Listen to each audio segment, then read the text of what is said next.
Oh no, the knife, man! 511 in progress. Let's go! 2002SuperVision presents Digital Nitrate, a video podcast. So Chandler, let me get this straight. Yes. We stole a boat from the studio, Mm-hmm. sailed it all the way to Japan in record time, Yes. docked it at Tokyo Harbor. Correct. Police were waiting for us and they instantly arrested us. Yes. And now we've been left alone in this interrogation room. Pretty much, that's the size of it, yeah. And all of this happened while I was asleep. Yeah, mostly because you were really annoying me, so I put some sleeping pills in your martini. Oh, But- classic. It wasn't a big deal. They just got like 5 guys to come in and lift you up and bring you here. And that's where we are now. Is that why my ass hurts so bad? I'm not going to make a joke about that. Well, in any case, while you were sleeping, there was a pretty angry guy in here yelling at me in Japanese, so I didn't really know what he was saying. But he kind of left, and I don't really know what to do now. I think I remember a bit of Japanese from when we were here 3 days ago on our salt Right. farm. I think he said something about major national crisis. Is that like an army official? I'm not sure. I mean, I guess so, but I hope I'm not getting drafted. yeah, you might meet my old commander, Global Saturation. Do you hear a metal gate? There's someone coming. Is somebody approaching? Hello? I guess not. Oh wait, it was that cabinet on the wall there swinging open, Whoa. and Oh it my seems God. like there's some sort of old projector in there. Wow, that's a classic. Yeah, was this like a meeting room of some sort, maybe? Looks like it. Well, I mean, since we're not doing anything, I could maybe pull out some of these film reels I've smuggled in, You have those under your clothes? and in other crevices. Oh, is that why my ass hurts so much? That's where it went. That's the final reel there. Didn't want to forget that. You hate missing out the final reel, you know. There's this one police story that you put in my ass. Yeah, that'll probably help us considering we are in the police station. Yeah. And I got here RoboCop. I don't know what it's about, but I think it would help us sort of understand the cops better. Maybe get us out of here quicker. For sure. I'm sure these are very accurate to the police lifestyle. Yeah, fuck it. Let's pull out that projector and check out how about Police Story first. That's a good one. Oh. You know, work sucks. But fuck.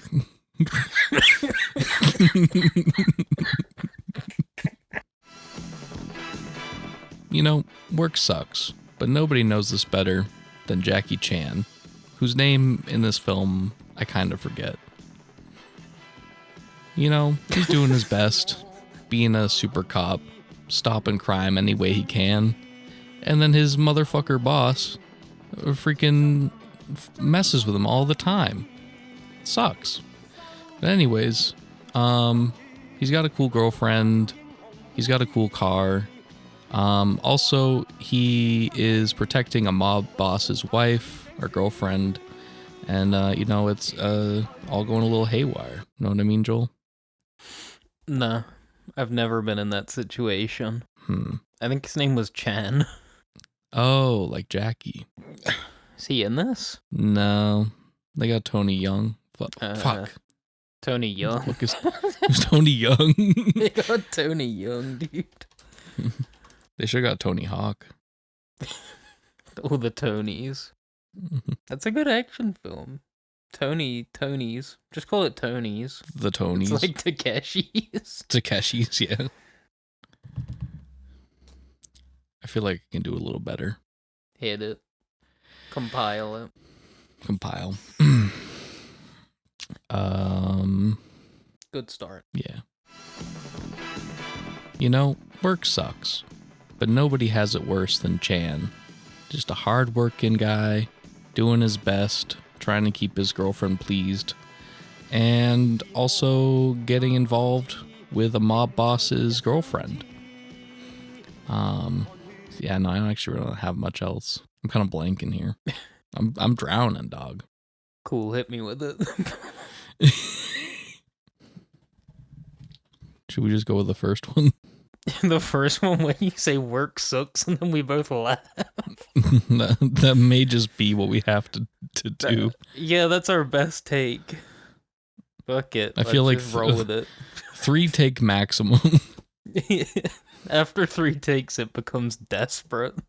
Yeah, exactly. I'm not gonna fish for this. I wrote mine like 2 weeks ago, so who knows if it's well, good. I didn't write down jack shit. Jackie shit? Star of Police Story? Is that a good in to start a conversation? It is what it is now.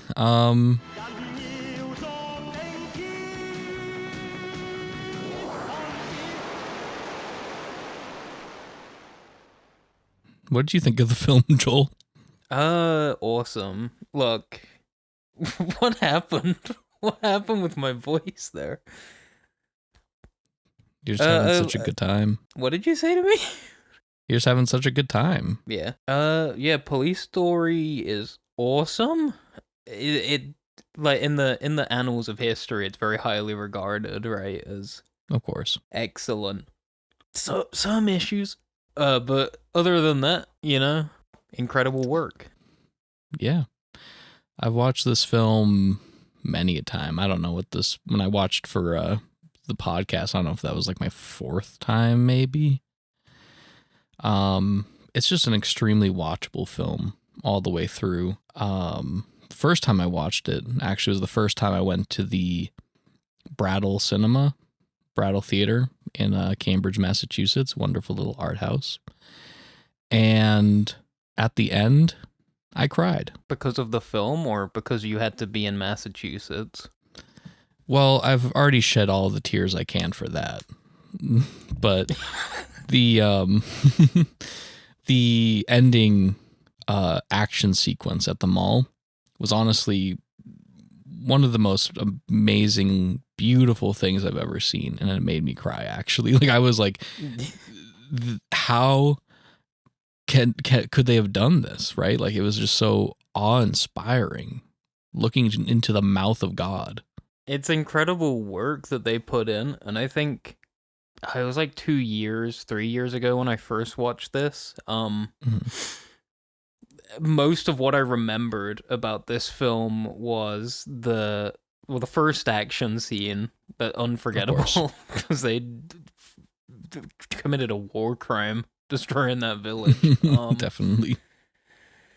And then the ending, in the mall. Most of what people talk about this film, I'd say, is that big ending. Yeah. So I didn't remember a drop of the middle, to be honest. I didn't remember any of that.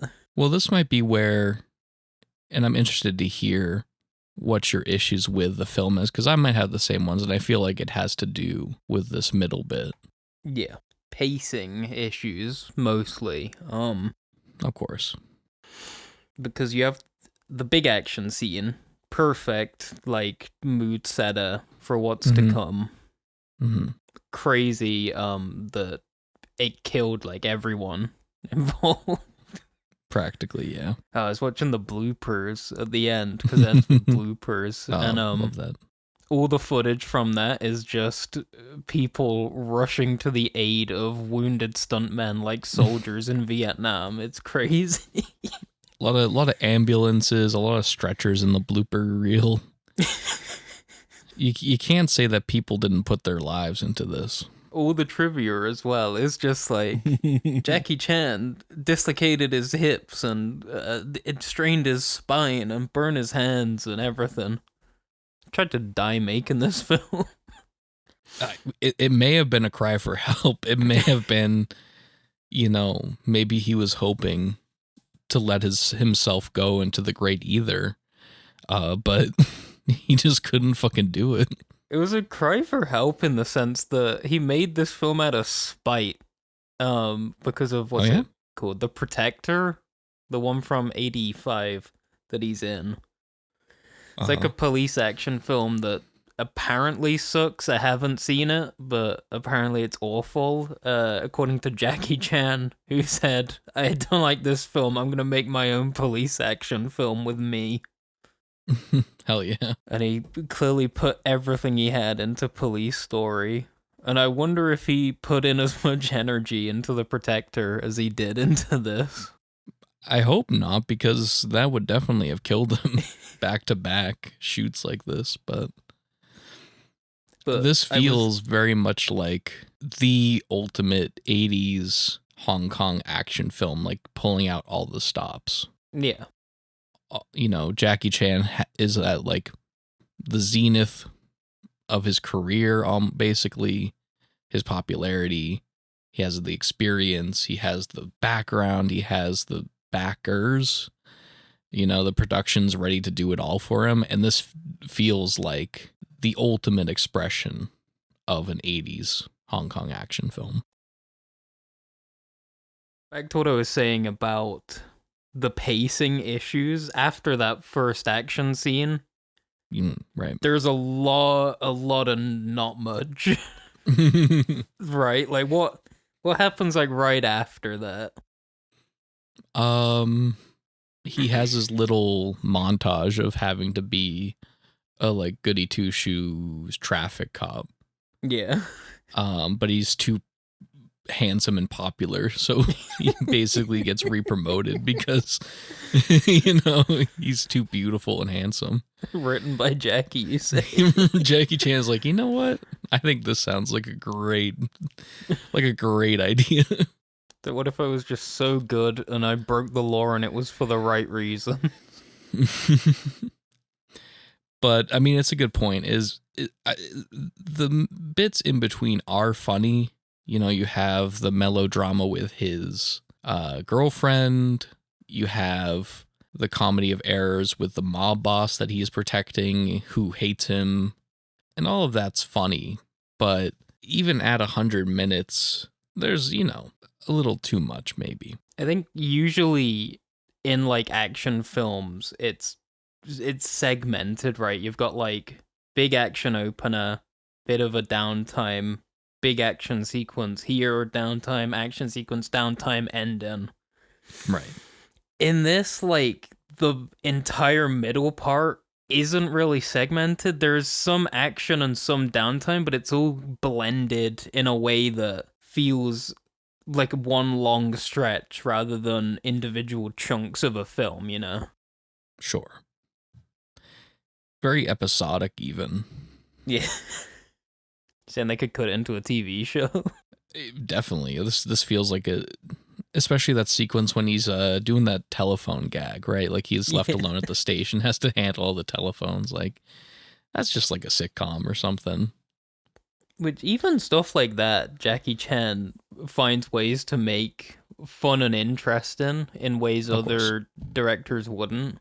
Would never be. When he like no. kicks the pencil up off the table to catch it.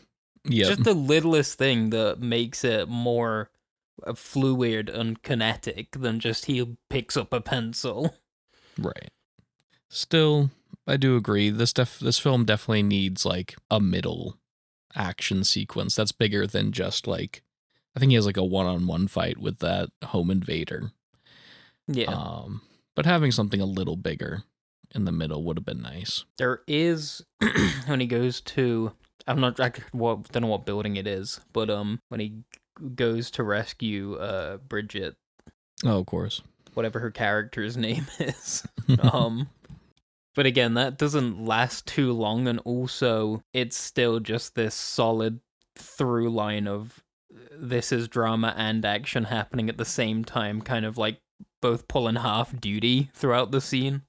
Definitely. So you only get a couple of big action moments within this full scene. Yeah, it is a bit of an issue that I find with a lot of 80s Hong Kong actions where all of a sudden they just crank up the drama around like the 3/4 mark I guess just to meet, like, I don't know, the drama quota on their, checklist, so to speak.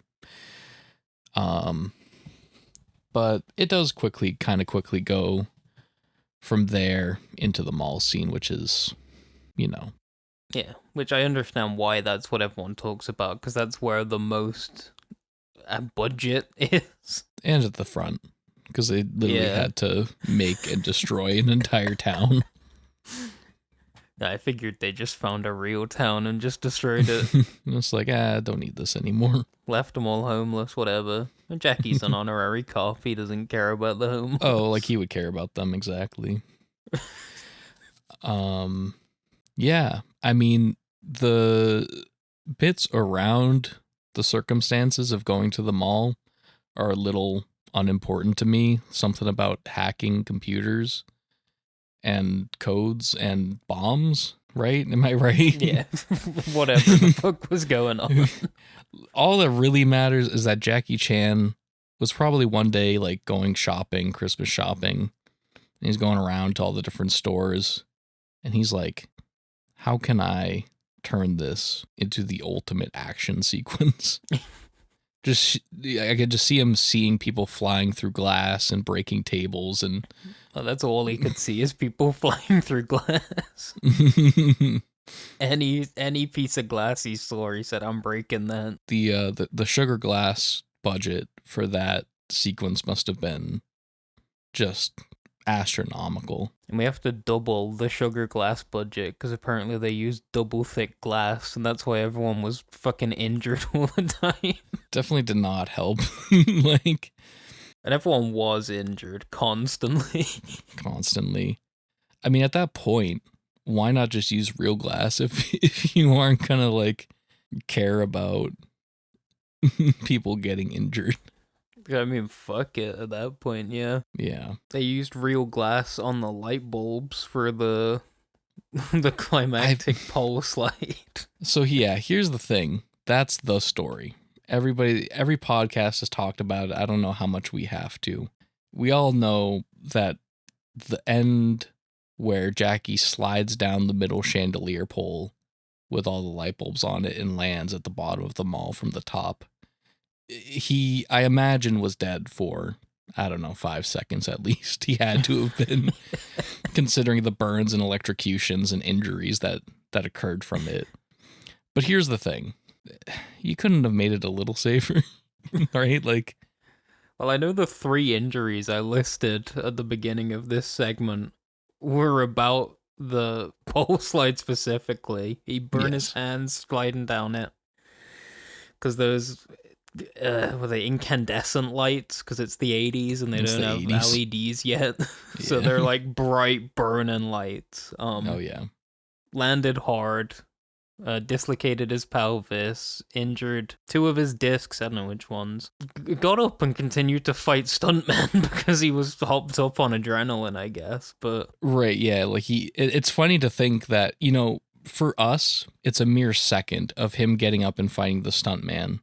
And then cut to the next scene. But for him, it was months of, rehab. I don't know how they shot it.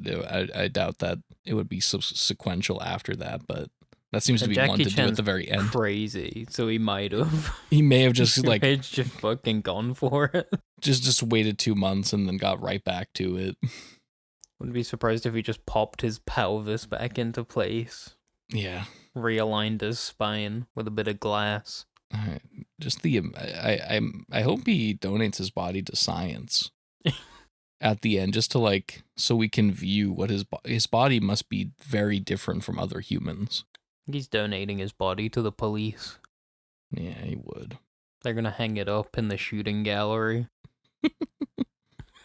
I think it's pretty clear that we both love this. It's an amazing film. Do you have any final thoughts, Joel? Nah, I mean, you can ask me if I like it anyway. It's tradition. We need to stick to tradition. Like having a straight son who doesn't smoke weed. Would you give this weed son or gay daughter? Tell me, Joel, would you rate this film a sick wheelie up or a forgetting to put the handbrake down? Which wheelie? Which one? He like when he gets on the scooter and May's on at the back of it, remember? I know a lot of shit happens in this film. Yeah. Yeah, that one. The wheelie.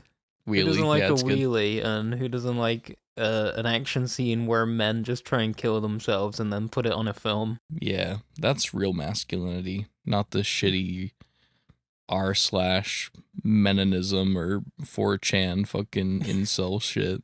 Yeah, that's real masculinity, Hormones. not smoking weed and being gay. I'm shocked he did so well in America, the land of smoking weed and being gay. Well, current administrations might be interested in stopping that. We'll see.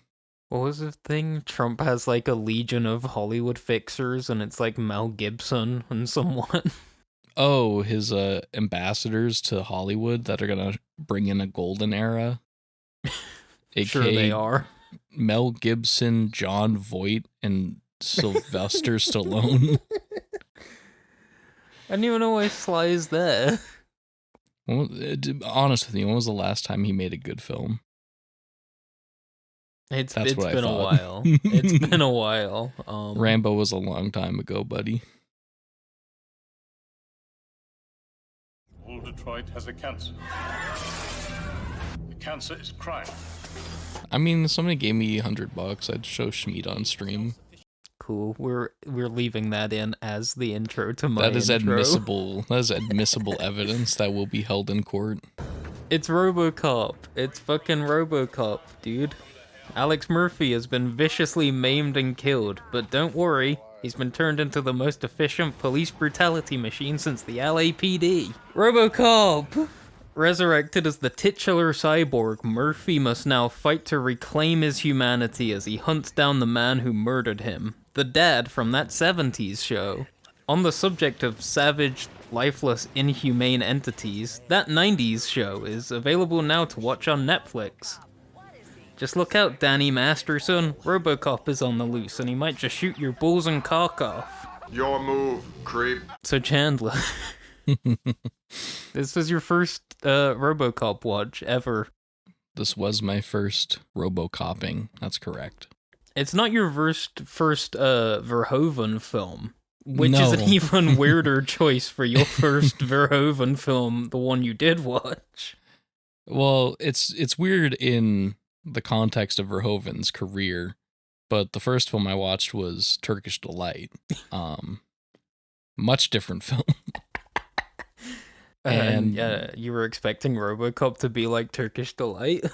That would be a lot better if we just had like a suicidal sad sack artist cop, robo artist. You know, his girlfriend dies and so he just like turns himself into a machine. I feel like that is a film. That's That's got to exist. Seems like something the French would make. If it doesn't exist, we're making it. Be on the lookout for Robo Artist in Summer cinemas. 2027. In cinemas, and then 2 years later, once on terrestrial television, and that's it. Forgotten for the rest of time. How it was meant to be. So what did you think of RoboCop? This film, I was surprised. I knew it was like a little satirical with it, but it's funny. It's hilarious. It is. You have the opening sequence of the newscasters just casually talking about like South Africa arming itself with nuclear bombs to use against protesters, and like later on there's the orbital laser that just fucking kills hundreds of people, including retired presidents. I got a couple of them. Yeah, a couple of them, like just like secretly and silently cluing in that this whole world is fucked, right? This film takes place in a fucked up Detroit, but more fucked up than the usual Detroit. Well, I suppose. But I mean, yeah, this is a world which we certainly will never experience in our lifetime. where corporations take control of government entities and are able to use their vast wealth to influence public decision making. What a bizarre theoretical cyberpunk hellscape. Yeah, we'd never see that happening. Anyways. Couldn't be our land. Dude, I got the 6000 SUX the other day. I love how in this world they really cherish low mile per gallon, like, and I want a car that gets terrible fuel mileage. That's the mayor famously, or not the mayor, but the chair, The guy holding him chamber hostage, member. Yeah. I mean, if you don't leave the city. Yeah, I guess, but also city gas prices. Have you seen them these days? That already tangenting, but that 6000 SUX fake commercial. One of the people in that who's like reacting to the Godzilla, was it a Godzilla or a dinosaur? And they Like were a big screaming dinosaur, about it. like, yeah. One of those people is allegedly John Landis. So That's who it was. Okay. we're adding RoboCop to our favorite digital nitrate recurring segment. Why the fuck is John Landis in this? What's John Landis doing in my film? It's along good company with eating Raoul, so Yeah. He has a way of showing up in good films despite being such a bad soul. I have no gag. Like, I feel like the gag would be obvious, but I have no gag because I don't think there's a helicopter in this film anywhere. Well, Dick Jones asked for a helicopter while holding the old man hostage at the very but they end. couldn't get him one because John Landis crashed it. Wah, wah. Thank you. That was all you and a little bit me. We as always, we have nothing but respect, and our thoughts and prayers go out to those affected by the X-Files helicopter crash. Close, it was actually Twilight Zone. That's how much I care about it, apparently. I'm sorry. I'm sorry, guys. We'll have to talk about that film next time, apparently. What's John Landis doing in this film? Killing kids is what he's doing in that film. Anyway. But this film really makes me think that Paul Verhoeven is one of the greatest directors of our times. He is, like, undoubtedly. And, I mean, you're yet to see Total Recall, Starship Troopers, Showgirls. And I'm putting Showgirls in there, firmly, as a great film.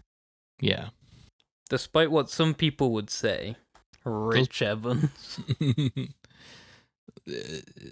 Look, they never said you had to have smart opinions to be on Red Letter Media.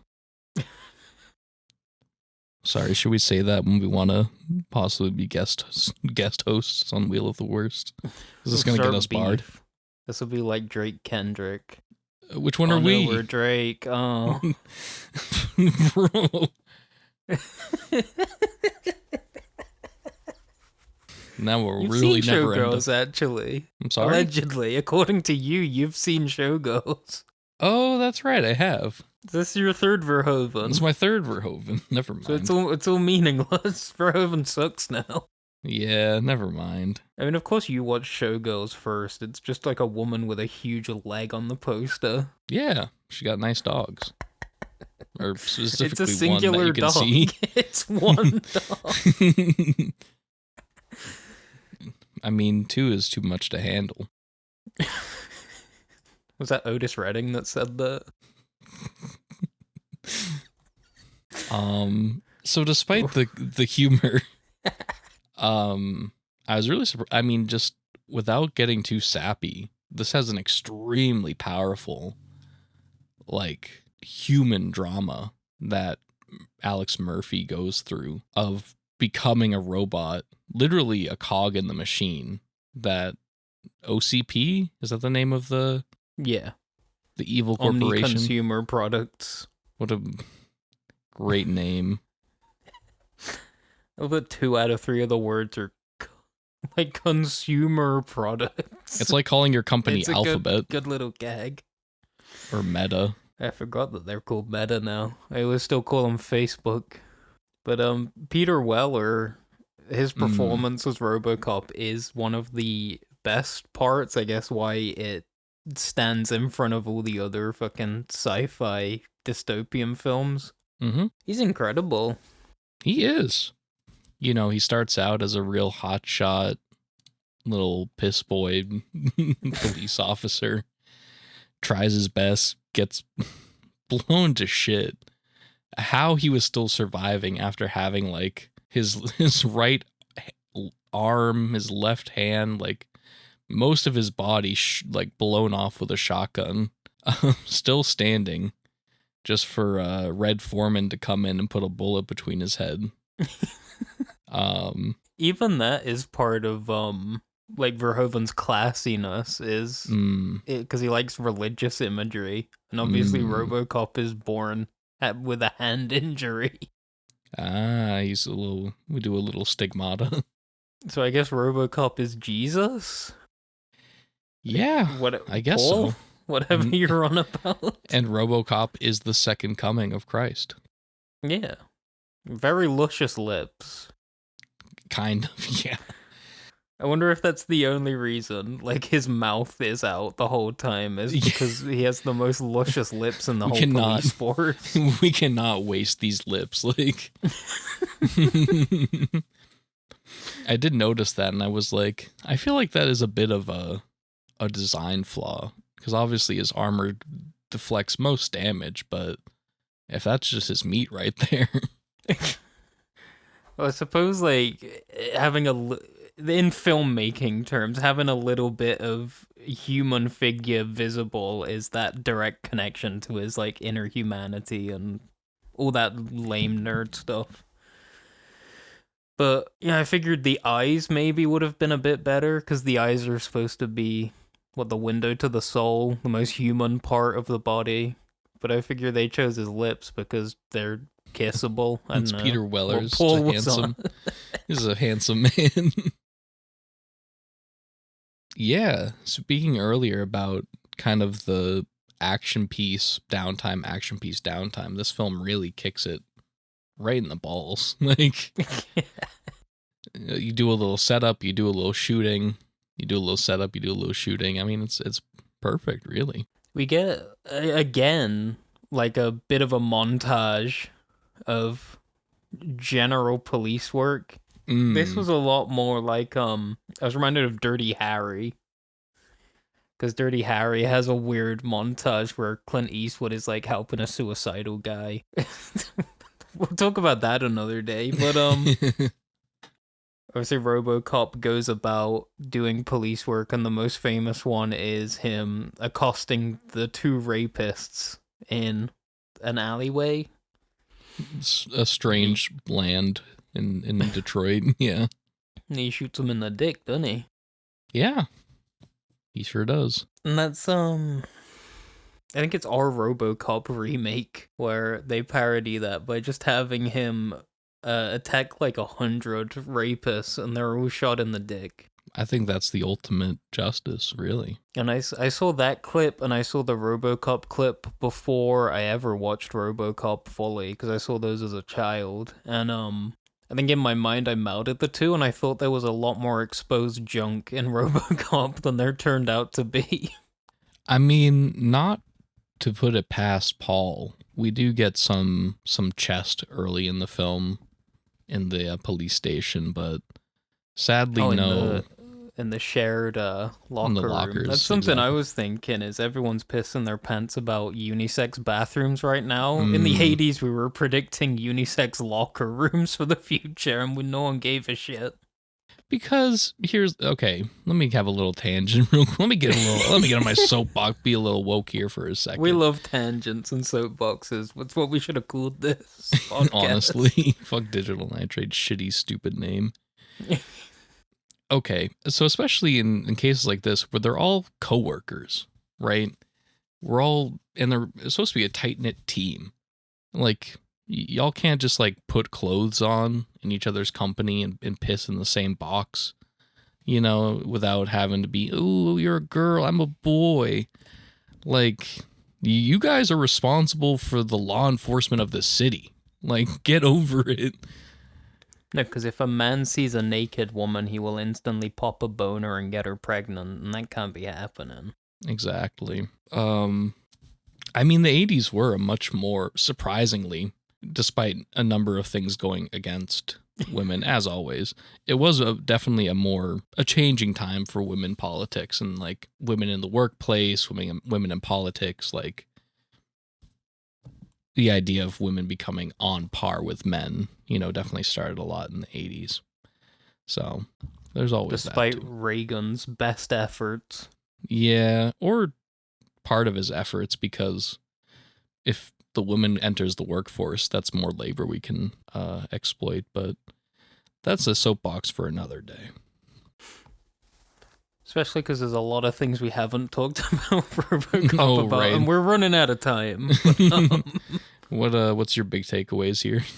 I mean, there's loads of the things everyone talks about RoboCop about, you know, like corporate satire. And the corporation is the bad guy overall. I think it was originally supposed to just be I don't remember his character name. Kurtwood Smith. Clarence. That's his name. The crime lord. But I don't know who said let's add a corporate bad guy, but that was the right move, because I think that's the most iconic part of RoboCop is corporate bad guy. Oh, completely. This goes to show how there is no well-meaningness underneath capitalism, you know?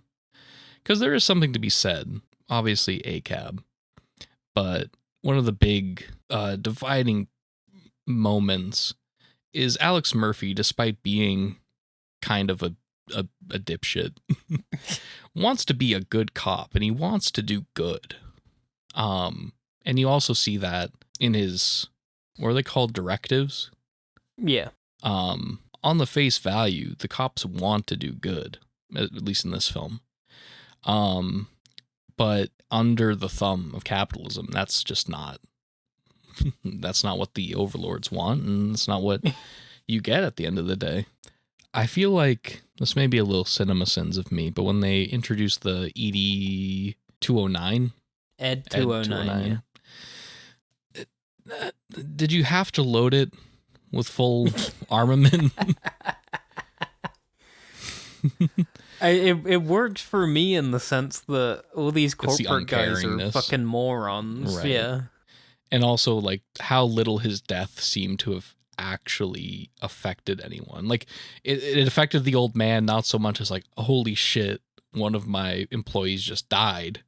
More so just like, this is just a big fucking mess and I gotta have to deal with this now. This is an inconvenience to our business meeting. Right. Ruins our bottom line. It's like, again, about this becoming real life, the Medicaid CEO getting gunned down in the street, and they still held the business meeting, like, right next to his corpse, because business comes first. Not Medicaid, but United Health. That's the one. Sorry, we don't have healthcare here for a normal country. I don't blame you. Like, me, an American, of course, can name every 3,065 private healthcare institutes. Meanwhile, all you have to worry about is fucking national health services. Like, I remember my 3 letters NHS, and I remember my bank account not lowering when I go there. What bitches? Socialism must really suck. It's dreadful socialism, I've heard. Are we done on RoboCop? I think I'm happy with that. I do have one thing to say about RoboCop that has no natural way of being brought up by us. The best film quote of all time, which I quote daily, shamefully daily, when Clarence enters the house of Morton as he's doing cocaine with 2 women and says the famous line, "Bitches leave."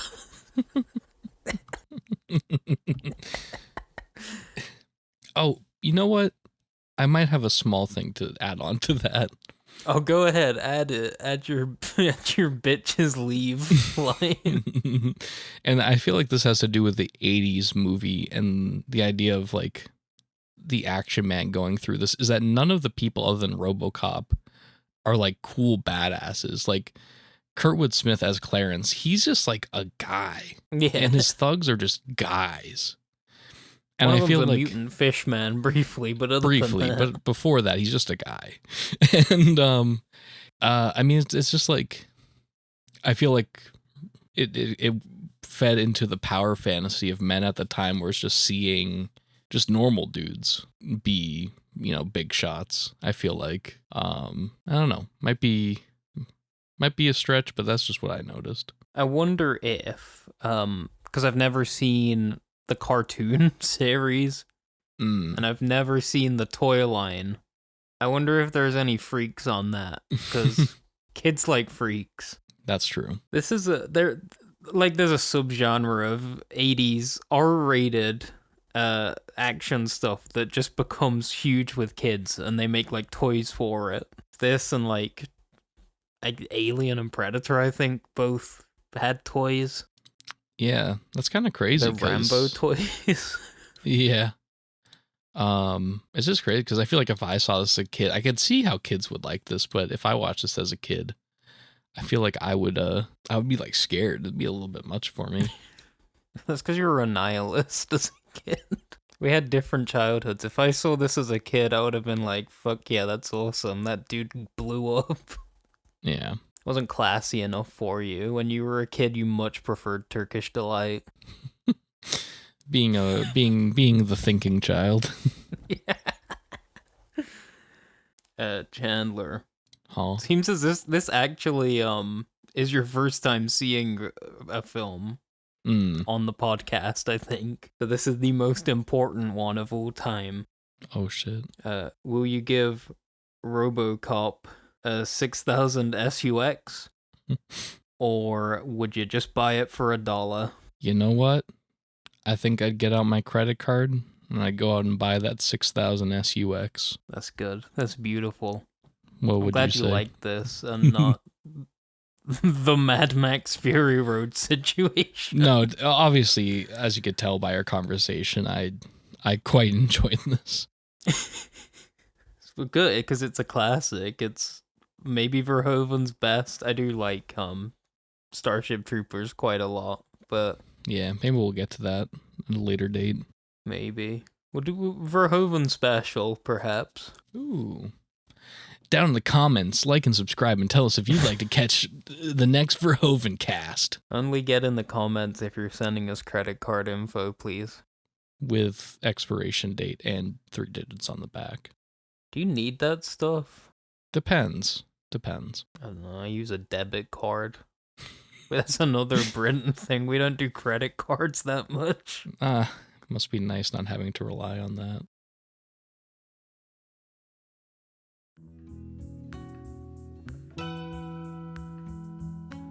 All right. That wraps up RoboCop. So it seems like the solution is to play into their humanity. Does that seem about right? Yeah, I think cops, from what it seems, all have a deep sense of real justice and humanity in their souls. Definitely. Okay, here they're coming back now. Let me try to butter them up real quick. What would your child think? What would they? Oh, he's getting his baton out. Oh my God, Chandler, look out behind you. There's another one. Oh God. Oh my, they're beating him senseless. They're beating him so hard. I don't know why they're not hitting me, but they're beating him so hard. He's bleeding everywhere. Oh, get out of here. Is that a power drill? Whoa. Oh my God, they're chainsawing off my arms. Oh my God. Joel, leave quick. Where's my phone? I gotta take my phone with me. I don't want to leave it Oh here. God, I didn't know that bent that way. Oh, I dropped my wallet. Oh no. And that Pepsi I was drinking earlier, I might take that. Can I have your bag, Chandler? Can I take your bag? You're with injecting me with some serums. Oh, see, I'll take your bag. I'll wait for you outside, yeah?